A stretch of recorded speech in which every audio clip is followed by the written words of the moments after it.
दोस्तों, कभी नोटिस किया है दो लोग, same salary, same city, same struggle. एक एंड ऑफ द मंथ दुखी है और दूसरा एंड ऑफ द मंथ खुश। कैसे?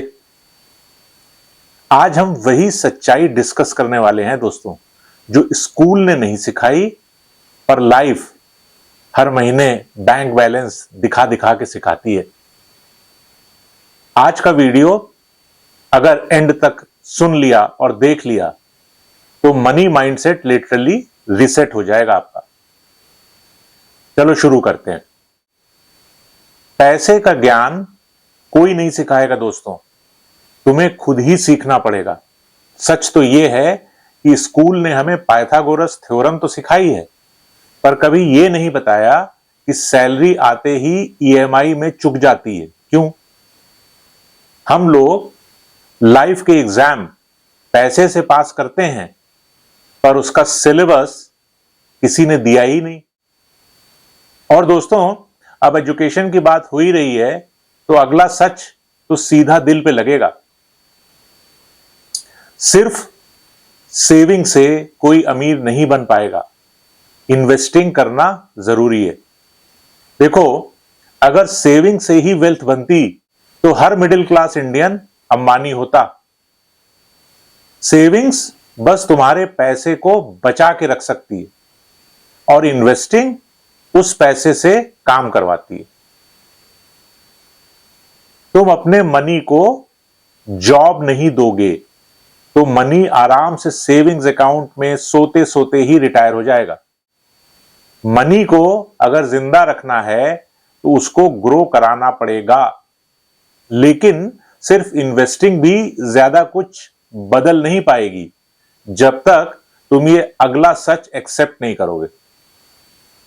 और वो ये है कि इनकम डिग्री से नहीं, स्किल्स से बढ़ती है।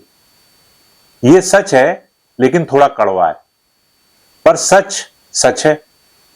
तुमने कभी कोई ऐसा बंदा देखा है जिसकी डिग्री तो एवरेज हो पर अर्निंग सैवेज हो? क्यों नहीं देखा? क्योंकि मार्केट स्किल्स के लिए पैसे देता है, सर्टिफिकेट के लिए नहीं। चलो, तुम्हारी इनकम तो बढ़ गई, अच्छी बात है, पर अब असली फाइट होती है यहां से शुरू, और वो ये है कि फाइनेंशियल फ्रीडम सैक्रिफाइस मांगती है। हां, ये सच बात है। Weekend party, random food delivery, fancy subscriptions और फिर end of the month tension. यार, पैसे किधर चले गए? ऐसा हम सबके साथ होता है। क्रेडिट कार्ड बिल जब आता है तो लगता है यार किसी और ने हमारी जगह शॉपिंग तो नहीं कर ली। फाइनेंशियल फ्रीडम का सिंपल रूल, थोड़ा आज रोक लो, कल आराम से जियो। एक वीकेंड आउटिंग कम कर लो भाई, एक इंपल्सिव परचेज कम कर लो और एक एक्स्ट्रा एसआईपी बढ़ा लो। लेकिन ये सैक्रिफाइस कब काम करेगी?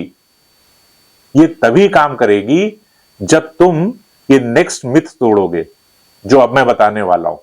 वो मिथ ये है कि रिच लोग ज्यादा पैसे से नहीं, ज्यादा कंट्रोल से रिच होते हैं।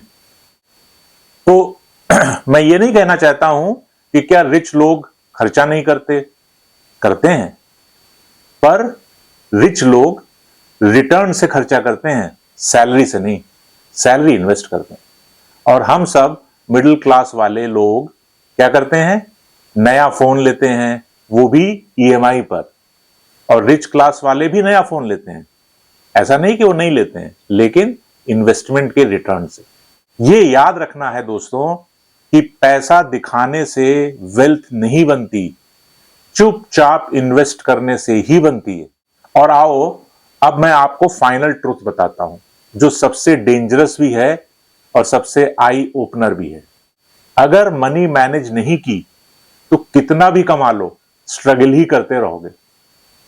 आप किसी को जानते होंगे अच्छा कमाता है, फिर भी हर मंथ एंड पे पैसा खत्म। क्यों? क्योंकि प्रॉब्लम अर्निंग की है ही नहीं, प्रॉब्लम हैबिट्स की है।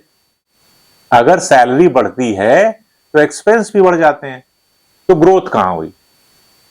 ये तो ट्रेडमिल पे दौड़ने जैसा हो गया दोस्तों। दौड़ तो रहे हो पर आगे नहीं बढ़ पा रहे हो। पैसे को संभालना पैसा कमाने से ज्यादा इंपॉर्टेंट स्किल है। तो अभी एक सवाल अपने आप से जरूर पूछना, क्या मैं डिसिप्लिन डिले करके अपनी वेल्थ डिले कर रहा हूं? क्योंकि वेल्थ एक ही चीज से बनती है, स्मॉल डेली चॉइसेस, जो कोई नहीं देखता। अगर ये वीडियो वैल्यूएबल लगा दोस्तों तो लाइक कर देना, सब्सक्राइब कर देना और कमेंट्स में बताना किस पॉइंट ने तुम्हें सबसे ज्यादा रिलेट किया है। और हां, इस वीडियो को शेयर जरूर करना, क्या पता तुम्हारे किसी एक दोस्त की फाइनेंशियल लाइफ में कुछ बदलाव आ जाए। और वैसे भी ये जितने भी पॉइंट्स मैंने डिस्कस किए हैं ये सब वॉरेन बफे से लिए हुए हैं। See you in the next video. और हां, पैसे को कंट्रोल करो वरना पैसा तुम्हें कंट्रोल करेगा।